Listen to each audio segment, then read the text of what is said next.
कौड़ी कम नहीं मिलती मिले न भाई ज्यादा, किसी को कौड़ी कम नहीं मिलती मिले न भाई ज्यादा। इसीलिए तो दुनिया का,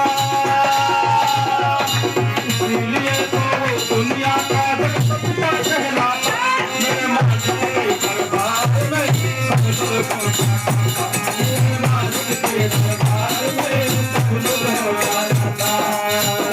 जैसी करनी करता वैसा ही फल पाता, मेरे मालिक के दरबार